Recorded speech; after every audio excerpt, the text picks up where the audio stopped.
They do. Yeah. Yes. Sorry, didn't mean to skewer you there. Oh, you have it? I'm going with 52. No, that's right. Yeah, we had for Maria and I have That's pretty cool. Idea.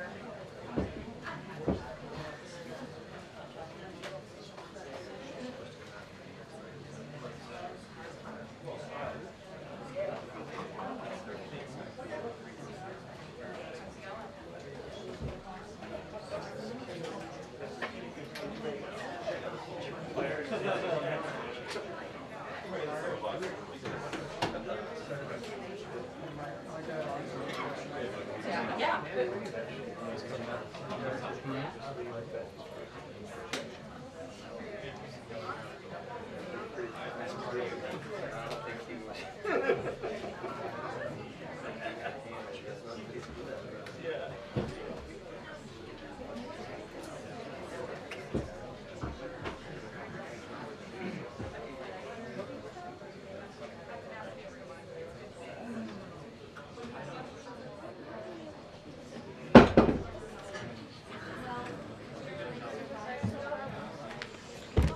Hi, good afternoon, everyone. All right. I have a couple things at the top. So I want to begin by sharing that Biden-Harris administration is announcing a significant new security assistance package for Ukraine as the United States continues to support Ukraine's defense against Russia's invasion. This announcement is the seventh security assistance package that President Biden has authorized to help Ukraine since he signed the National Security Supplemental in April. It includes missiles for Ukraine's air defense systems, ammunition for high mobility artillery, rocket systems, artillery rounds, and other critical capabilities that are being drawn down from U.S. stocks using presidential drawdown authorities. It also includes new funding that the Department of Defense will use to purchase interceptors for Patriot and NASAM air defense systems to help Ukraine defend its troops and its cities against Russia's aerial attacks. The United States' support over the last few months has been critical in helping Ukraine defend their territory against Russia's advances. Thanks to the bravery of the Ukrainian forces and weapons deliveries from the United States and our allies and partners, it is increasingly clear the Russian offensive around Kharkiv has been a failure. And as President Biden has been clear, we are committed to continuing to stand with Ukraine until they prevail against Russian aggression. So I want to share a bit of additional updates before for all of you before we start. I know some of you have been trying to confirm some of this information that I'm about to share, so I'll do it right now at the podium. The President has connected with Leader Jeffries, Senate Majority Leader Schumer, Representative Clyburn, former Speaker Pelosi, and Senator Coons. Today, President Biden taped 2 Black radio interviews that will air tomorrow morning. One is with Earl Ingram on Civic Media Network, which airs across Wisconsin, and one with Andrea Lawful Sanders on WURD's The Source in Philadelphia. And as Governor Walz of Minnesota announced today, the president will meet with more than 20 Democratic governors. Now, as you know, these governors are some of our closest partners when it comes to creating jobs, building new roads and building bridges, and so much more. And so the president certainly looks forward to meeting with them. And with that, I am happy to take your questions. Sung Min. Thank you.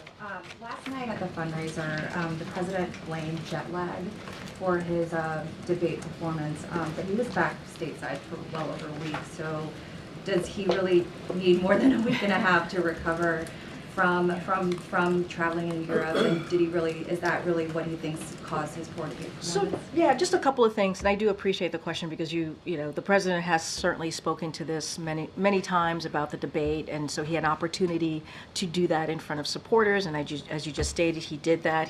He talked about, he owned that the debate was not his best night, and he said himself, it's not an excuse, but it's an explanation. I was standing here yesterday, and many people were asking why and what's the explanation, and that's what you heard from him. Look, the two, I think, in addition to the two major trips, he was also continued to do his presidential duties. He worked late in doing that, and he also prepared for the debate. And on top of that, there was obviously the jet lag, as you just asked about, and also he had a cold. And you all heard directly, you heard from him during the debate. He had a hoarse voice. Many of you reached out to me and my team and some other members of the White House asking what was going on. We confirmed that he had a cold. And so I think those two things, continuing obviously to do his duties as commander-in-chief, as the president. And so I think some of you here in this room can certainly relate to, you know, what could happen when you're having an important moment and you're not feeling well, and also you wish you could have done better. And so he took ownership. I think that's important, and he's going to continue to make a strong case for his agenda, and that's what you're going to see. And he was given an explanation, and that's what he wanted to do. He wanted to get that out there and for people to hear directly from him, as he has been doing since Friday of last week. It just seems like I know you're calling it an explanation, not an excuse, but it does seem like there are new excuses since the debate of what went wrong there. I would say I don't think it's a new excuse. I think some of your colleagues reached out to us about the schedule.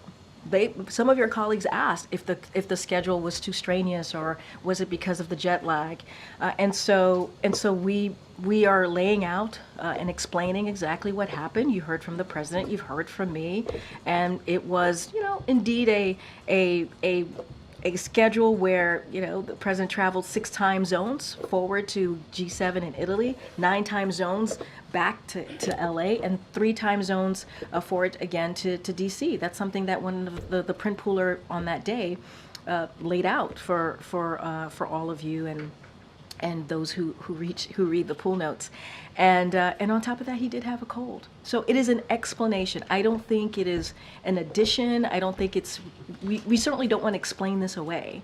But you all asked me for an explanation yesterday. The president gave that directly yesterday to his supporters. He wanted to make sure, knowing that all of you would get that information as he's speaking to his supporters last night. Sure. You mentioned all the calls that he has made in your topper.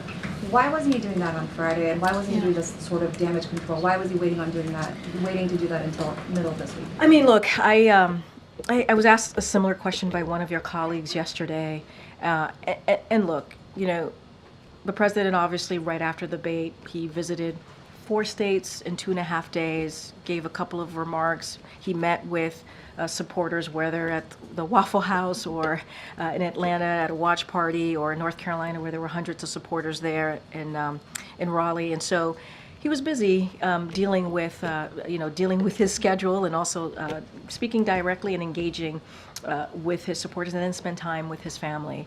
I think what's important is that he has done this outreach. He's having these conversations. It is important to him to do so.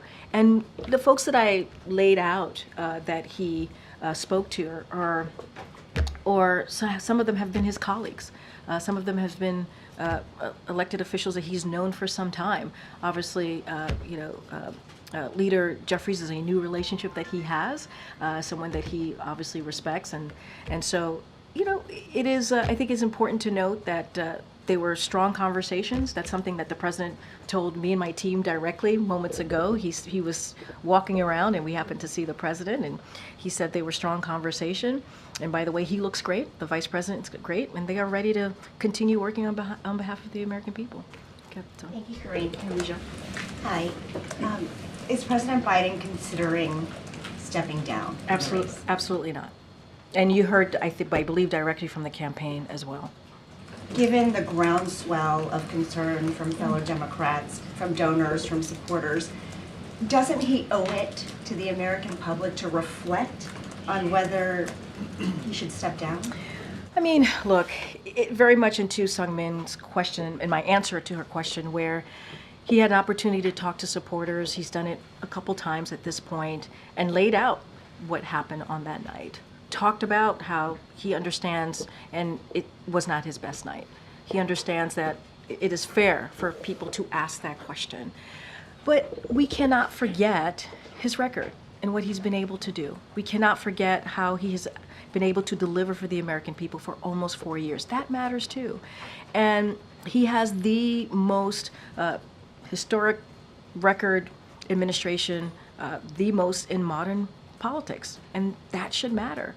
And he wants to continue to do that work. And, you know, a lot of what's on his agenda is very much popular with majority of the American people, whether it's continuing to build a strong economic policies. He's done that. Creating new jobs, he's done that. 15 million jobs. He wants to work on that and continue to do that. And so he wants to continue to deliver, expanding healthcare. All of these things he believes is important. Majority of Americans believe it's important. And his record, he wants to make sure that people do not forget about the record that he's been able to lay on behalf of the American people. Is there anything, Karine, that would change his mind?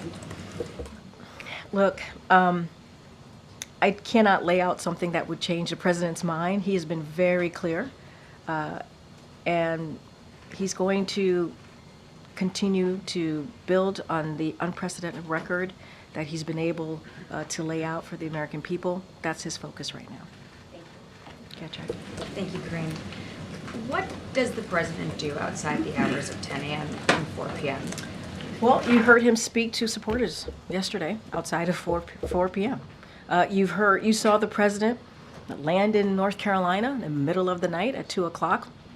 What was he doing? He was greeting supporters, hundreds of supporters that showed up to cheer him on after the debate.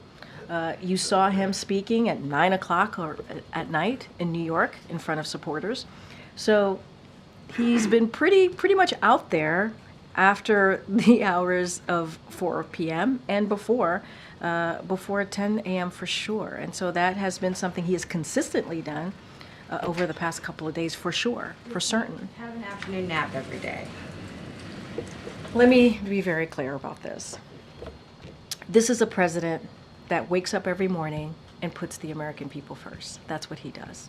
He does that every single day. That is his focus. I am not going to speak to sources out there, unnamed sources out there. That's not what I'm going to speak to. I'm going to speak to what I know, what this president does, and how he is committed to the work of the president, of the commander-in-chief. And his record clearly lays that out and speaks to it. And that's what he's going to continue to do. The American people first, and delivering for them. Can you also clarify Sung Min's question? Sure. I mean, how is it that the president was still tired 12 days after returning from Europe, had a cold, but then went to the Waffle House, and then the following day staged such a huge comeback that he gave those North Carolina remarks? Like, help us understand. Have you had a cold before? Of course I've had a Okay, cold before. so but you probably, well, come on, Jackie. Let's be very, It was 12 days I- after I- he returned, though, but and you he blamed also- jet lag yesterday. Hold on a second. There's a cold, there's a jet lag. You combine that. He continues to work for the American people day in and day out, around the clock. Things happen. And the cold thing is something that you all pointed out during his debate. We didn't even point that out. You all pointed out when you heard his voice being hoarse, because he knew he had to push through. He knew he has to power through. That's what presidents do. If you care about this country and you don't care about yourself, you care about the American people, you care about delivering for this country, you care about how you're going to continue to work every day in and day out, you push through. We've all do that. Because all these Democrats We've who are all saying do they want that. to see him, But it speaks to that. But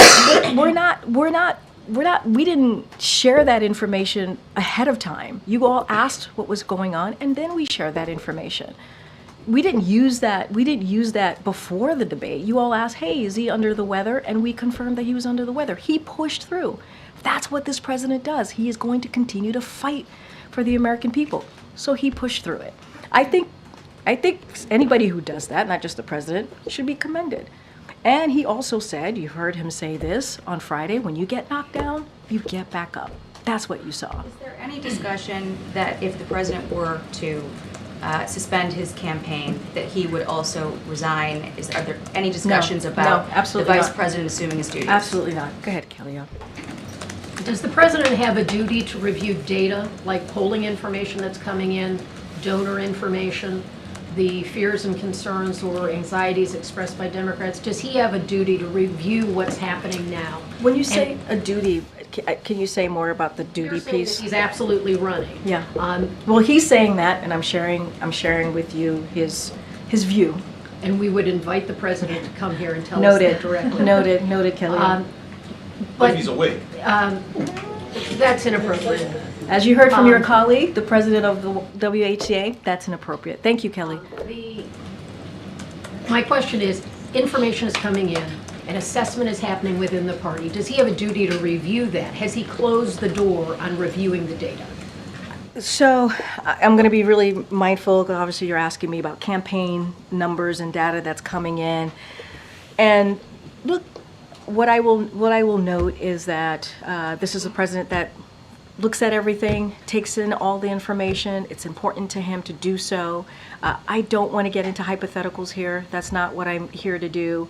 What I can say is, in this moment, we move forward on building on this unprecedented record that the president has been able to lay out for the American people, and that's going to be our focus. I don't want to get into hypotheticals. I don't want to get ahead into anything else. It doesn't sound like closing the door to reviewing this over a period of time. What I can say is the president is moving forward. He's moving forward as being president. He's moving forward with his campaign, as his campaign has been very, very clear about that.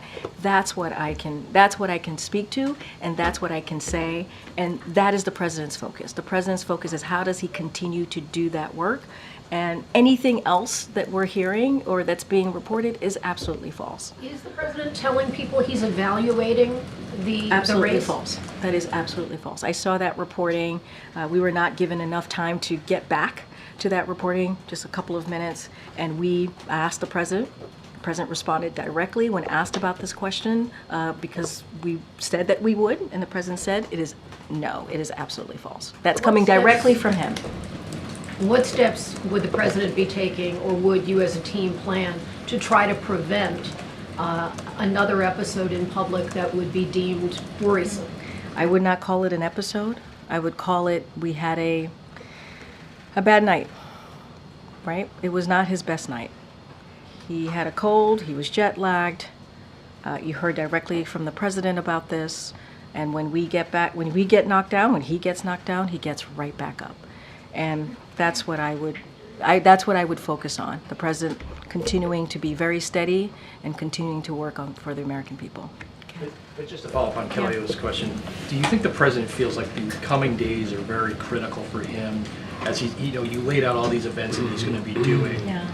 Are these events very important for him to show to the American people that he still has the ability to be the nominee? I would say that this moment is critical, regardless of the debate or not.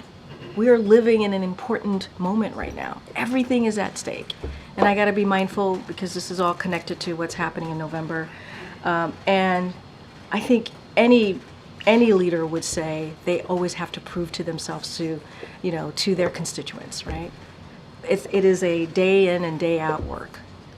And yes, the president's going to have engagement. He's going to be out there speaking to the American people. Obviously, we mentioned Wisconsin. He's going to do an interview in Wisconsin as well. We talked about Pennsylvania. But the president was also out last week.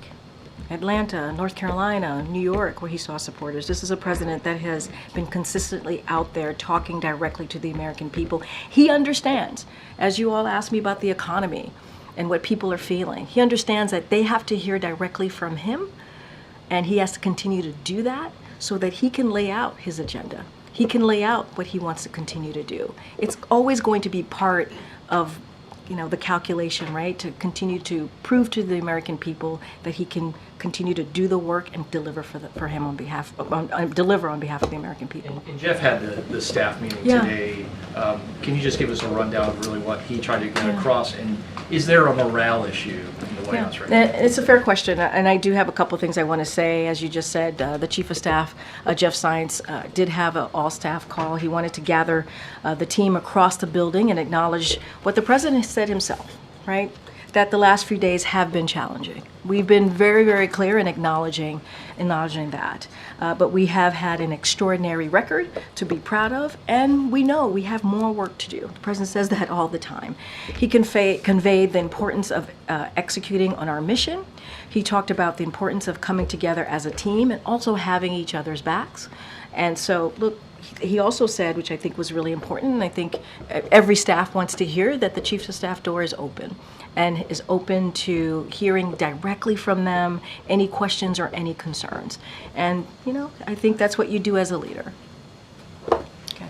Thanks, Karine. If there are so many questions right now about whether President Biden can do this job, why are we not seeing the president out there every single day in an unscripted way without teleprompters? Well, you're going to see him today, certainly, and I know you're asking about the teleprompter. You're going to see him tomorrow, right? 4th of July. He'll have an opportunity to welcome active duty military and their families, and certainly their loved ones here on the South Lawn, as he does every year.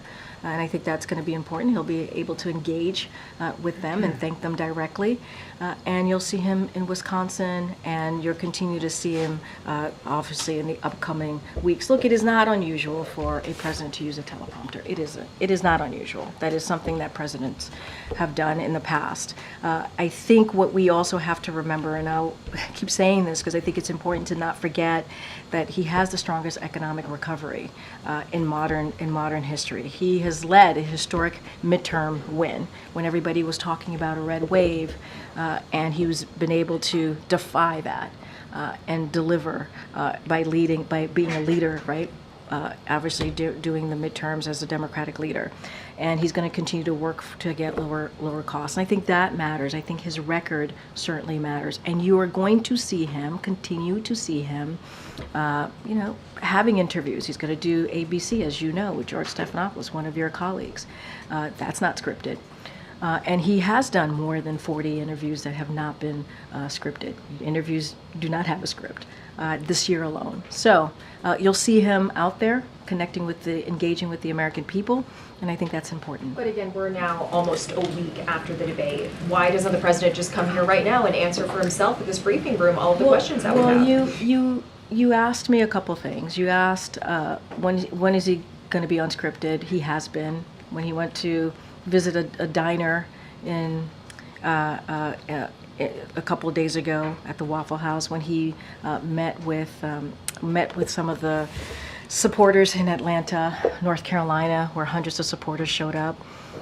He certainly had an opportunity to engage. On Friday, he's going to be taking some questions from one of your colleagues. I think that's going to be important, and we're going to continue to engage with all of you.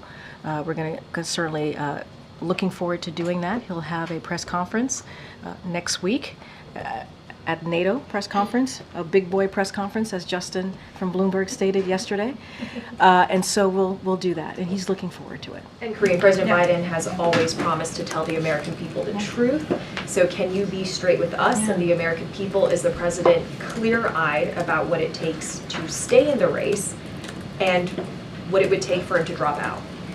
The president is clear-eyed, and he is staying in the race. I don't have anything else beyond that. He's staying in the race. That is what the president is promised to do. That is what he wants to continue to work on, the successes that he's had. His record is unprecedented record, and that is what the president is focused on, continuing to deliver for the American people. And he looks forward to doing that. Go ahead. The NATO summit is coming up next week. Yes, ma'am. Is the president frustrated that this debate over the presidential election could cast a shadow over your goals for the NATO summit? Has he made any effort to reach out to the NATO leaders that will be coming to sort of assure them that this isn't going to derail that agenda? So look, as you stated, next week the president's going to host the NATO summit here in Washington, D.C. It is also the 75th year anniversary of NATO. And let's not forget, NATO has become stronger, and has gained 2 more countries because of this president's leadership, and all very much important in doing so is very much important in stopping and helping to stop Putin's aggression as Ukraine continues to fight, certainly for their freedom and democracy. Look, foreign leaders have seen the president close up. They have.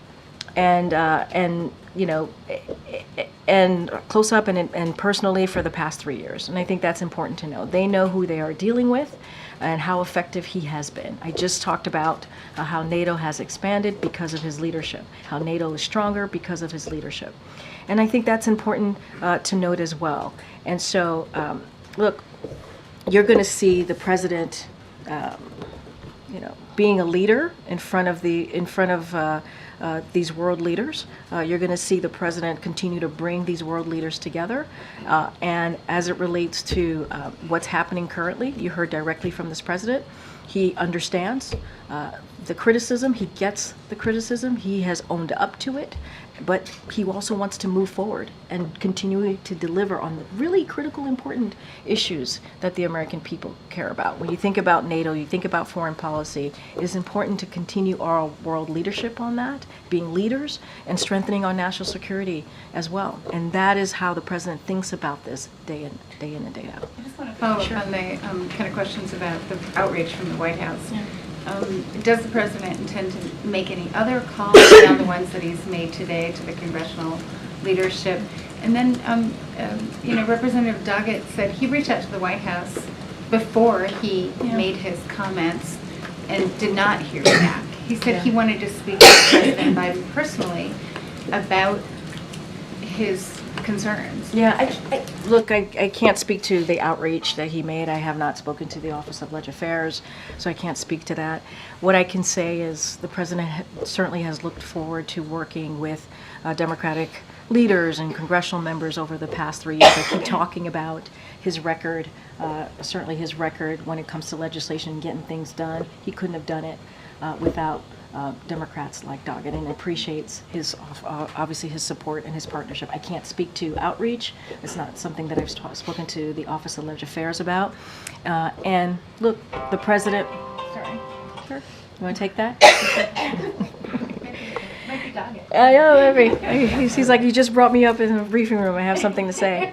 I would also note that. Look, I don't have any additional calls to read out or to lay out. One of the reasons that I mentioned it at the top, because I know some of you were trying to confirm and wanted to make sure that we got to you, got back to you, all of you, about that. And as you know, he's going to meet with Democratic governors, as I just stated at the top. So he's going to continue to do engagement. It is important. Some of these leaders, he could not have delivered on this record accomplishment that he's been able to get done without them. And so I'll just leave it there for now. I think the question that we're all asking in different ways and is, has the president and has the White House, have you sort of missed the boat in terms of responding quickly enough? I mean, I spoke to someone today who said it was too little, too late. Quickly enough on what specifically? In explaining and discussing what happened at the debate and reassuring donors and other people that, you know, he intends to keep running. Look, as it relates to donors or anything political like that, obviously that's something that the campaign should respond to. But I would remind you that the day after in North Carolina, the president spoke to his debate performance. He did. He talked about it. He gave, his thoughts. He also stated that, look, I'm not a young man. He said that. I'm not as a smooth talker as I used to be. I don't walk easily as I used to be, and I don't debate as well as I used to. He said this, and so he owned up to it on Friday, the day after the debate, that afternoon. And so we didn't wait. Now, as far as engagement, look, that is something certainly the campaign can speak to more. But the president, in front of hundreds of supporters in North Carolina, talked about his debate performance. So, go ahead, MJ. Thank you, Karine. Just wanted to clarify one thing. I know you got a lot of questions about this issue yesterday. Sure. Has the president had any medical exams since his last annual physical in February? And we were able to talk to his doctor about that, and that is a no. he hasn't had any kind of medical exam. No. So the White House has said no to releasing the full results of that annual, said no to making Dr. O'Connor available for questions from us, no to releasing any other information that would shed some more light on the president's health. I guess I'm just wondering if now is not the time for full transparency. When is? So I would say, MJ, to your question, that what we have released over the past 3 years, every year since he's been in office, has been transparent, and it has been comprehensive. It has been one of the most transparent. We have been one of the most transparent administration when it comes to medical records. That is what we've been able to do. And I would add that it is not the norm to bring the doctor to the podium. That is not the norm. And we have owned up. This president directly has owned up to what happened at the debate last Thursday.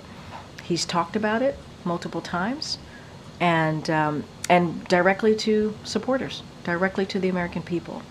And what we want to do is continue to certainly deliver on the record accomplishments that we've been able to do.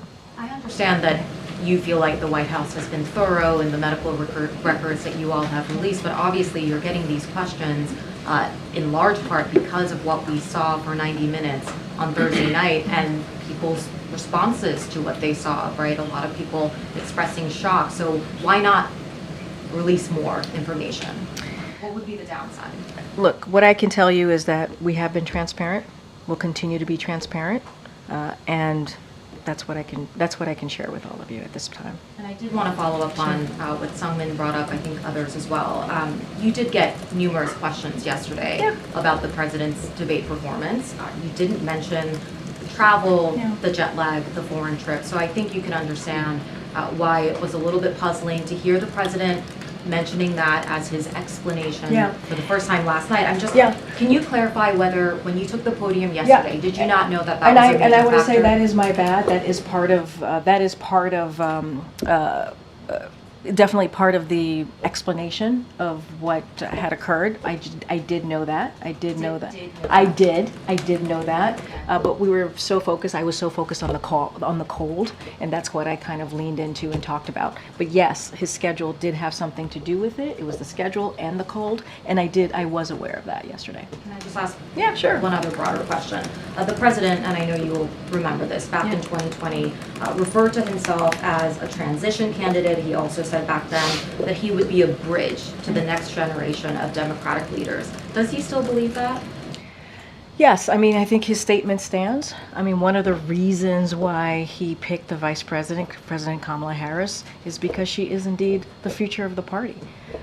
And he's very proud to have partnered with her and continue to partner with her in delivering an unprecedented record for the American people. And I think he's going to continue certainly to do that. They're going to do that as partners. Like I said, I just saw them before walking into the briefing room. They stopped by to talk to me and my team, and they're ready to go. They're ready to continue. So the transition would happen in 8 years. I mean, I'm not going to get into speculation from here. But you ask me if his remarks and statement still stands. Yes, it still does. Michael. Thanks, Karine. If President Biden was fatigued during the debate because of overseas travel that was 12 days beforehand, like he said he was last night, doesn't that raise questions about his ability to effectively serve a second term until he's 86 years old? Well, I mean, look, I think there's multiple factors here to consider. There was the travel. The travel led to a cold. And I think that matters as well. And I think we've all been there. We've all been there. It is not unusual. And what the president did is he pushed through. He did. He pushed forward and he pushed through. And that's what you saw him do. And look, you heard me say this yesterday, and you heard directly from the president say this multiple times. When you get knocked down, you get back up. Joe Biden is someone who has faced, tragedies, and he's taken them on. And when he does that, he gets right back up. And that's how we see that day. That's how we see that night. And what was his message to congressional leaders today? I mean, is he trying to instill confidence in them that he can run effectively for his reelection bid. Was that the purpose of the So call? look, I'm not going to get into certainly private conversations. He had, he shared with me those conversations were strong, and I think that's important to note. I'm not going to go into details, but the president's going to, continue to have those direct conversations with leaders, with supporters, and he believes that's important to do. Were they united with him in the call? They continue to be united, and some of them have spoken to this. They've been very clear, have gone on television, spoken to some of you in your reporting, and said that very clearly. Thank you. Thanks, Karine. Can you share any details on President Biden's and Vice President Harris's lunch today? Do you know if they discussed Vice President Harris potentially taking over? Do you know if that came up today? I mean, I just stated that the president is not dropping out. That's something that the campaign has shared. So I'm just repeating what the campaign has shared. They regularly have lunch, and I'm not going to get into private conversation. And I would also say that the vice president spoke to CBS just yesterday, and you could see what she said herself, and I think that's important to note as well. I just want to also ask, you mentioned that President Biden got the cold because of traveling. Yeah. So this cold is directly tied to him traveling, or is it just he got the cold regularly? What I can tell you is he traveled, then he got a cold. That's what happened. Get Michael. He mentioned a few times that the president's proud of his record. He wants to continue his work and building on that record. Yeah. I'm trying to understand how that's relevant to an assessment, a self-reflection by him on whether or not he's physically capable of continuing. I think it is an assessment. I think the fact that he's able to work across the aisle, get really big bipartisan legislation done, he's been able to get us out of the pandemic, able to get the economy back on its feet. I think that shows leadership. And I think that's important, right? He is making these decisions on behalf of the American people. And he's able to do that because of his experience, because of his wisdom. And I think that's all connected as well. We can't forget that. Just building on, Alicia Kelly Kent's question on self-reflection by the president. You've mentioned as well that he understands the stakes in the election, and if the data is showing that he may be leading the party toward, electoral disaster, is there not going to be reflection? Look, right now I got to be really mindful. You're asking about a campaign. You're asking about data that's connected to the campaign. I want to be really mindful here, and it's also hypothetical. And so I also want to be really mindful here. What I can say is right now, and where the president is, he is continuing to fight for the American people, continue to build an economy that works for all, continue to create good paying jobs, expand healthcare. That is the president's focus. That is the president's focus. Anything else related to the campaign, I would refer you to the campaign to speak to that directly as it relates to data. That is not something that I can't be a pundit from here. Good, sir.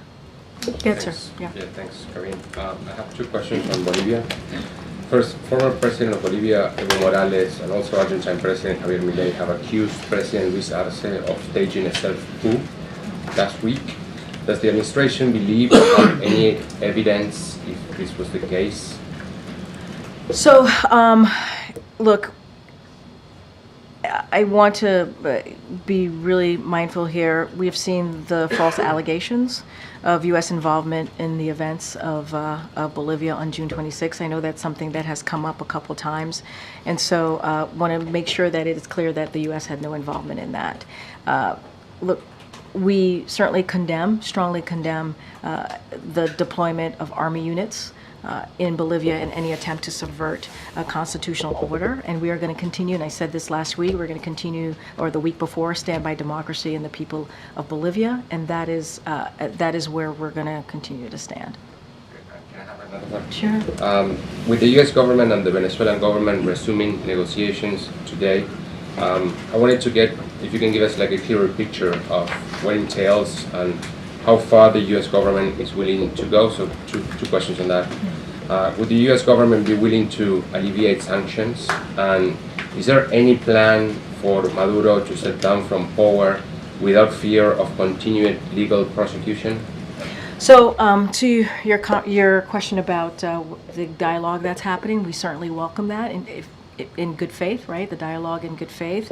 So we welcome that. We're clear-eyed that democratic change will not be easy and requires serious commitment. So we remain committed to supporting the will of the people of Venezuela and a path toward democratic governance via competitive and also inclusive elections. Any specific details about that, I don't have any to share about the diplomatic engagement, but we certainly welcome it in good faith, and that's what we want to see. Okay. So much, Karine. Oh, I just also wanted to follow up on the remarks the president made yesterday at the fundraiser.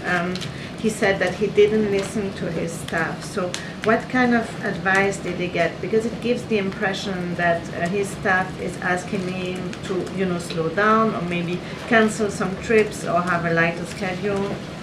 Look, I didn't get into the president specifically about what he meant by that, so I want to be really mindful. I don't want to get into that. But I think what the president was trying to say is that he had a schedule that was rigorous, the travel that he had to do, crossing multiple, obviously, going from Italy all the way to the West Coast, and I think. As you know, that could have a toll on anyone, whether you're 20 or 80. That could have a toll on you. And so I think that's what he was alluding to, speaking to. I don't want to go beyond that because I haven't spoken to him on the other component of when he was speaking about his staff. But as it relates to certainly the travel, it was rigorous. He had a rigorous travel. We talk about it sometimes. I think I've mentioned this to some of your colleagues, that he has especially when he travels abroad, it's a pretty rigorous travel. We get tired looking at him doing his meetings and traveling, and so I think that's what he was speaking to. And I don't think it has a toll on, regardless of what age you are, it has a toll on you, that type of travel. Thank you. There's no question that international travel can be rigorous. I think the confusion is that he's still suffering from the effects of that nearly 2 weeks later.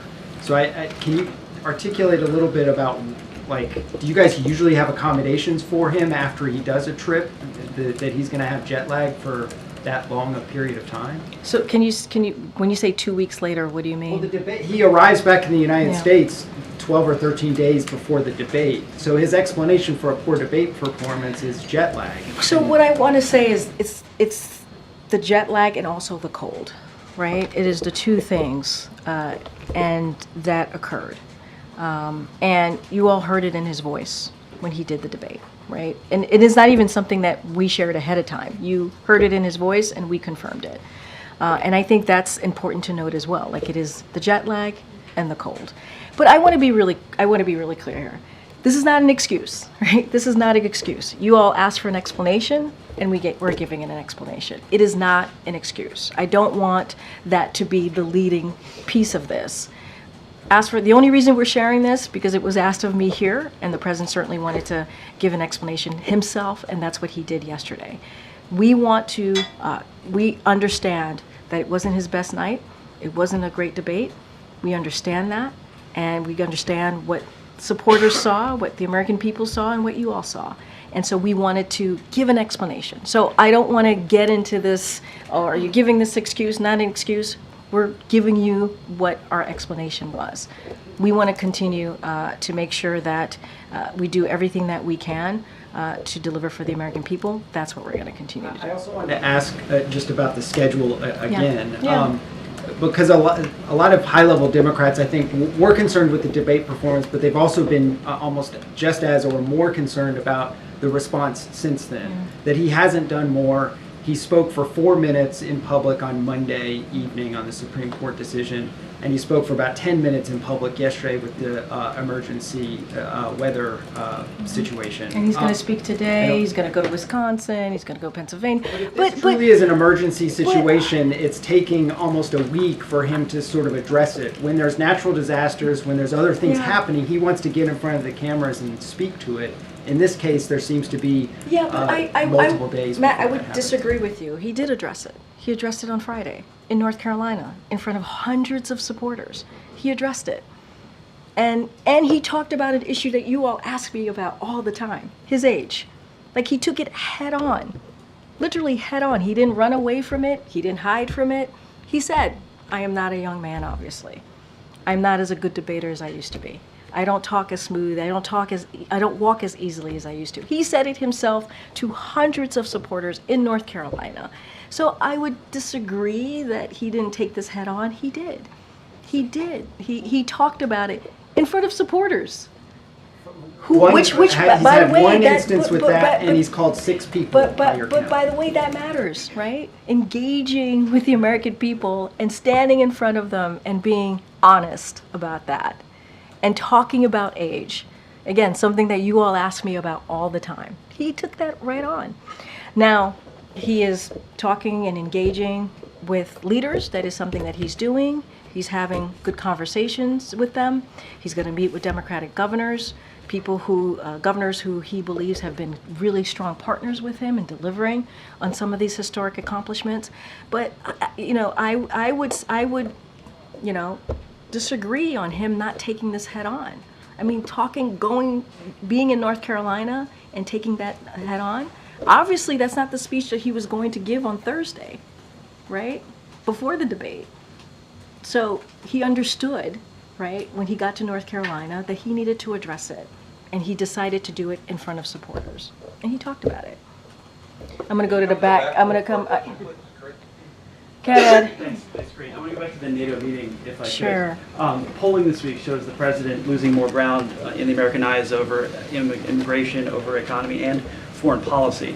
So does that, with everything else, diminish the position of the president as these NATO leaders are coming in for those meetings? No, I don't think so. I don't think so. And I said this moments ago when I was answering a question of one of your colleagues. These foreign leaders have seen the president personally, up close, for the past 3 years. They have talked about his leadership. They have commended his leadership. They have been proud to see him as the president of the United States after what they experienced in the last administration. Some of them have been even quoted about what the president has been able to do during his past 3 years. German Chancellor Scholz. I think that Joe Biden is someone who is very clear, who knows exactly what he is doing, and who is one of the most experienced politicians in the world, especially when it comes to international politics. The Prime Minister of Israel, Bibi Netanyahu. I have had more than a dozen extended phone conversations with President Biden. He also came on a visit to Israel during wartime, which is an historic first. I found him very clear and very focused. I mean, these are leaders that he has had extensive engagement with over the past 3 years. They have seen him up close and personal. The president very much looks forward to hosting NATO next week. I could ask you about the Supreme Court quickly. So the comments that the president made on Monday, does the president respect the authority of the Supreme Court? Here's what I will say. The president has spoken often, very powerfully, about the events of January 6th. He has. And his views on what happened on that day. And what you heard from the president Monday night, he wasn't supposed to speak. He came back. He felt so strongly about the decision from the Supreme Court that he came back early and wanted to speak directly to the American people, and that's what he did. It was that significant. He believed, as President of the United States, to speak directly to the American people. And he said this is a dangerous precedent. It is. It's a dangerous precedent. He also said and laid out that the Supreme Court has continued to take away long-established freedoms and norms, including a woman's right to choose, and now threatening the fundamental American principle that no one is above the law. And so this is why the president came back, and that's what he spoke out about. And he fears for our democracy, and he knows we must do everything that we can to fight. But he can disagree with the ruling. Does he respect the authority? He respects the authority of the Supreme Court, and like you just said in your question, he disagrees with the ruling. Absolutely. It is unprecedented. It is dangerous. And that's why the president wanted to make sure that the American people heard directly from him. Go ahead, Raquel. Thank you, Karine. I want to do a follow-up about the lines that you were just reading on foreign leaders, because it seems like this perception has changed after the debate. You mean the quotes that I was laying out for all of you from Chancellor and the Because Prime Minister? talking to diplomats here in DC, they're telling me that the word... Diplomats or leaders of countries? Diplomats work for these leaders. Okay. And No, I what know. they I are just saying- wanted to make sure. Yeah, I mean, I was they're talking about the representing their leaders. countries No, I here. hear you, but I'm talking about the leaders who have been on the record. Yeah, but after the debate, what they're Yeah. saying that after the debate, allied countries are worried about the future of the U.S. and that it is a scary and embarrassing time for the country, and that the U.S. leadership is at stake. And one said, "Imagine the watch party in Beijing and Moscow." So are they right to be worried? Look, there's a lot at stake. There's a lot at stake right now. There is. And I think that's why the president fights day in and day out on behalf of the American people. I got to be careful because you're kind of, they're worried about, I'm assuming, the election and what's going to happen, so I don't want to speak to that. But what I can say more broadly, there is a lot at stake. And we see that. We see that with Roe being overturned, the Dobbs decision. We see that with what happened on January 6th. Our democracy and freedoms are at stake. And not only do diplomats and world leaders care about that, Americans here at home care about that. That is something that they worry about. And that is something that the president's going to continue to fight for. Going to be careful. I can't, get into hypotheticals, what will happen. There's obviously an election going on. But there is indeed a lot at stake, and we talk about this all the time. Democracy, freedoms, a woman's right to choose. That is important. That is important to fight for. And what Republicans are trying to do, extreme Republicans in Congress are trying to do, put 3 national bans on abortion. That's what the type of legislation that they want to push forward. So we disagree with that. We're going to stand with the majority of Americans. Go ahead, Paris. Thank you, Karine. 2 questions. One on NATO. So on next week's summit, does President schedule any important ballots with the bilaterals with the leaders, especially including Turkish President Erdogan? And second question is, we know China have been causing a lot of conflicts in South China Sea, Taiwan Strait, and East Sea. Yesterday, we saw Chinese Coast Guard ship harass Japanese ship near Senkaku Islands. Also detained a Taiwanese fish boat at Taiwan Strait. What is White House reaction to those comments? So on the fish boat, we're obviously closely monitoring the incident, so we're going to continue to do that. And as far as any bilateral meetings, I don't have anything to read out to you at this time. I believe NSC is going to do a call on Friday to talk through what next week is going to look like with the NATO summit being here in DC. So I would say, stay tuned, look out for that. And we'll have more to share. And obviously, when there is a bilateral meeting, we certainly share that with all of you. Just don't have anything to preview at this time. Has U.S. reached out to Japan and Taiwan offer support over those incidents? Well, I don't have any calls, obviously, to speak to at this time, but we encourage both sides to maintain open lines of communication so they can get to a resolution here, and that's what we call for. Okay. Oh. No, go ahead. Thanks, Karine. I just wanted to get to your answer to Raquel a few moments ago. You talked about there being a lot at stake, which I think... I'm trying to be mindful, but... Also trying to phrase the question in a way that you can answer. I appreciate that. Thank you. But I think millions and millions of Americans would agree with that assessment, that there's a lot at stake. Yeah, and I agree. Right. That's what I said. It's not just diplomats, but it's also Americans here. Right, and the President and you and others in the administration have acknowledged he didn't have a good night at the debate. Yeah. Is, within his reaction to his own performance, does he think he let people down? Look, this is certainly a president that I will say, and if you know Joe Biden, you know him as a senator and as vice president, he's very sensitive to how people feel, right? And he's very aware of that. I think he has that IQ that is certainly incredibly important as a president, to be able to feel people's pains, feel people's concern, and be able to listen to them directly. And you see that. You see him do that